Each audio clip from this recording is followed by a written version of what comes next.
तो दोस्तों आइए जानते हैं कि नवरात्रि का त्योहार क्यों मनाया जाता है, इसकी क्या मान्यता है। अगर आप नहीं जानते हैं तो आइए हम आपको बताते हैं।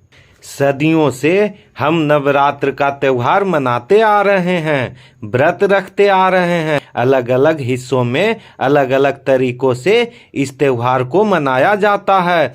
कहीं कुछ लोग पूरी रात गरबा और कहीं आरती कर नवरात्र के व्रत को रखते हैं, तो वहीं कुछ लोग व्रत और उपवास रखकर माँ दुर्गा और उनके 9 रूपों की पूजा भी करते हैं। लेकिन इस नवरात्र के पीछे असल कहानी क्या है, इससे जुड़ी एक पौराणिक कथा है। महिषासुर नाम का एक बड़ा ही शक्तिशाली राक्षस था।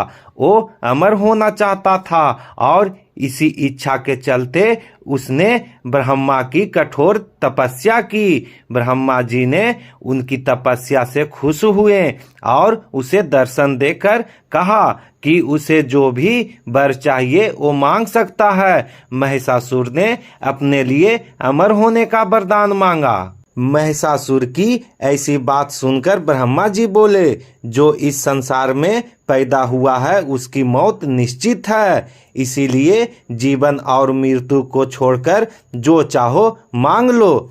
ऐसा सुनकर महिषासुर ने कहा, ठीक है प्रभु, फिर मुझे आप ऐसा वरदान दीजिए कि मेरी मृत्यु ना तो किसी देवता या ना किसी असुर के हाथों हो और ना ही किसी मानव के हाथ, अगर हो तो किसी स्त्री के हाथों हो।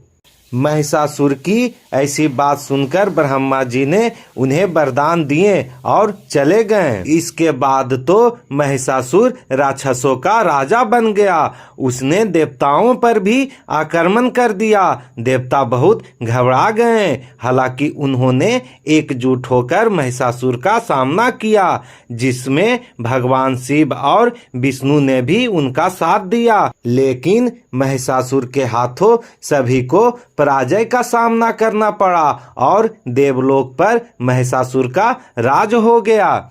महिषासुर से रक्षा करने के लिए सभी देवताओं ने भगवान विष्णु के साथ आदि शक्ति की आराधना की। उन सभी के शरीर से एक दिव्य रोशनी निकली, जिसने एक बेहद खूबसूरत अप्सरा के रूप में देवी दुर्गा का रूप धारण कर लिया। देवी दुर्गा को देख महिषासुर उन पर मोहित हो गया और उससे शादी करने का प्रस्ताव सामने रखा। बार बार वो यही कोशिश करता। देवी दुर्गा मान गई, लेकिन एक शर्त पर। उन्होंने कहा कि महिषासुर को उनसे लड़ाई करनी होगी और जीतना होगा। महिषासुर मान गया और फिर लड़ाई शुरू हो गई, जो कि 9 दिनों तक चली। 10वें दिन देवी दुर्गा ने महिषासुर का अंत कर दिया और तभी से ये नवरात्रि का पर्व मनाया जाता है। दोस्तों, अगर ये स्टोरी आपको अच्छी लगी हो तो लाइक, सब्सक्राइब और कमेंट जरूर करें।